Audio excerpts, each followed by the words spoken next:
ស្ដីអ្នកទាំងអស់គ្នាថ្ងៃនេះខ្ញុំប្រាប់អ្នកទាំងអស់គ្នាពីរបៀបរៀបចំกระดาษឲ្យបានត្រឹមត្រូវតែម្ដង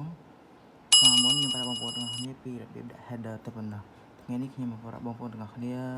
រៀបចំกระดาษឲ្យបានត្រឹមត្រូវទាំងដាក់ header ទាំងអីទាំងអស់ជាដំបូងយើងត្រូវរៀបចំกระดาษឲ្យបានត្រឹមត្រូវសិនយើងចូលទៅកាន់ layout តមកជ្រើសរើសពាក្យថាសាយតមកហើយយើងយកពាក្យថា A4 ដើម្បីกระดาษយើងចេញមកនៅពេលដែលយើង print មកกระดาษlàmបែប A4 ដែលយើង print ដូចជារដងហ្នឹងតមកយើងចូលមកពាក្យ currency នេះបើយើងចង់ធ្វើជាกระดาษផ្ដេកយើងរើស landscape មកបើយើងធ្វើกระดาษប្រឆោតយើងរើស portrait មកតមកយើងចូលមកពាក្យ margin យើងធ្វើជាกระดาษធំយើងយកពាក្យ narrow មកដែលវាធ្វើឲ្យកระดาษយើងអក្សរកែមតិចជាចេះទេបងប្អូនបើយើងចង់ឲ្យកระดาษយើងអក្សរកែមធំយើងយកពាក្យ normal មកតមកយើងត្រូវរៀបចំដាក់ header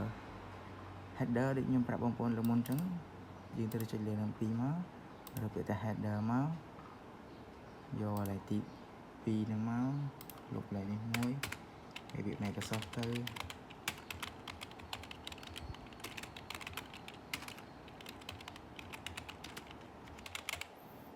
ហើយលុបកន្លែងនេះមួយមកហើយវាយគេថាសាលាអីទៅហ្នឹងដូចខ្ញុំដាក់ដូចសាមុនដែរសាលារៀន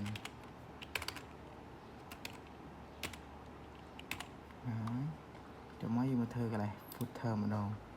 យើងចូលទៅកាន់ពាក្យ footer យកទី2ហ្នឹងមកតមកកន្លែងដែលខ្ញុំប្រាប់បងប្អូនអញ្ចឹងយកពាក្យថា page មកដើម្បីយើង enter ទៅកាន់ page ថ្មីវា load page អូតូតែម្ដងហើយយើងវាយ page ណាពេលមើលទៅ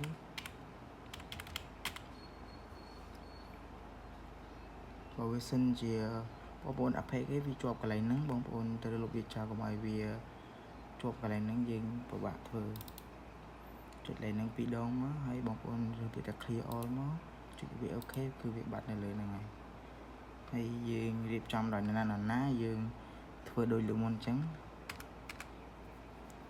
បងប្អូនថ្មីមិនទាន់បាន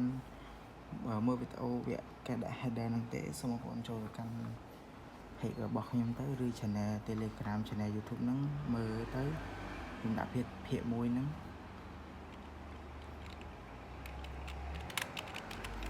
រៀបចំដោយឈ្មោះបងប្អូនអញ្ចឹងទៅនេះដាក់ឈ្មោះរបស់ខ្ញុំហ្នឹង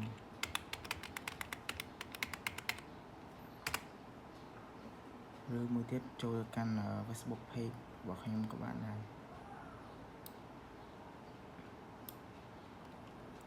ហ្នឹងហើយបងតមកបងប្អូនត្រូវរៀបចំ font អក្សរដើម្បីមើលវាទៅស្អាតបងប្អូនចង់ដាក់ font អក្សរអ្វីក៏បានដែរតែខ្ញុំចង់ដាក់ខ្មែរ S មើលទៅវាស្អាតដែរហើយយើងរើស font size មក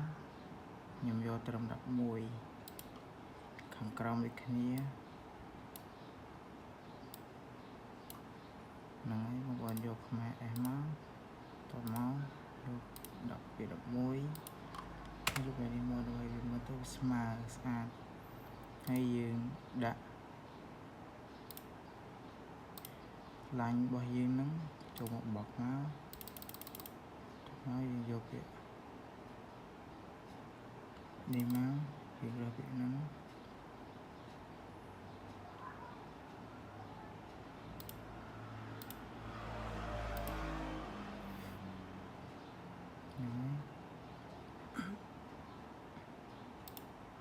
យកវាមកក្រោមដាក់នៅខាងក្រោមនេះហ្នឹងហើយអានេះយើងដាក់នៅខាងលើអញ្ចឹងយើងចូលទៅកន្លែងតាដែរមិញហ្នឹងយើងផ្លាស់គ្រាន់តែផ្លាស់ប្ដូរវាមកគឺបានហើយ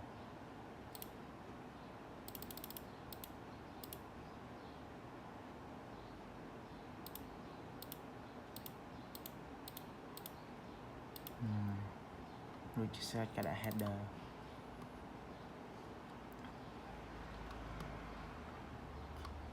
នេះហើយជាការរៀបចំกระดาษរបស់ខ្ញុំឲ្យវាមើលទៅស្អាតហ្នឹងហើយបងប្អូនអាចរៀបចំបែបផ្សេងៗទៀតស្អីទៅចិត្តបងប្អូនចឹងវីដេអូហ្នឹងមានតែប៉ុណ្្នឹងទេអរគុណសម្រាប់ការទស្សនាវីដេអូនេះជួបគ្នានៅវីដេអូក្រោយបាយបាយ